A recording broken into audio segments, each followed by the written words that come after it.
এখানে যারা এসছেন, আমি এখানে নিজে এসে দেখলাম আজকে তৈকর, তারপর হচ্ছে আপনার ননি ফল। এই ফলগুলো আসলে আমি আগে চিনতাম না, যেটা হচ্ছে আমি এই মেলাতে এসে এরকম দেখতে পাচ্ছি যে বিলুপ্ত প্রায় অনেক ফল আছে যেগুলো আসলে আমরা আসলে লোকজ ফল, যেগুলো হচ্ছে সবাই অনেকে চিনেও না, পরিচিত না, কিন্তু আজকে এই ফল মেলার মাধ্যমে তারা এটা সম্পর্কে জানবে এবং এটার পুষ্টিগুণ সম্পর্কে আমরা এখানে জানতে পারছি। কিশোরগঞ্জ কৃষি সম্প্রসারণ অধিদপ্তর আজকে ফল মেলার উদ্বোধন করতে যাচ্ছে।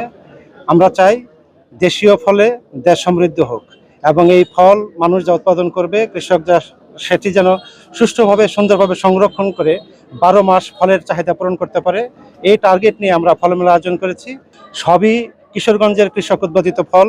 আমরা প্রত্যেক স্টলেই ঘুরে ঘুরে দেখেছি, একেবারে বাঙ্গি থেকে শুরু করে কাঠবাদাম সবই এই কিশোরগঞ্জের চাষের উৎপাদন করে। আমরা চাই এই উৎপাদন, এই যে দেশীয় ফলের উৎপাদন আরো বৃদ্ধি পাক, এই লক্ষ্যে আমরা কার্যক্রম গ্রহণ করছি। তালের তো স্যার অনেক বিশাল গুণ। এখন আমাদের যে বড় পাতের জন্য আমরা কিন্তু তালের চারা রিপ্লেস করতেছি, বিভিন্ন মার্কেটে।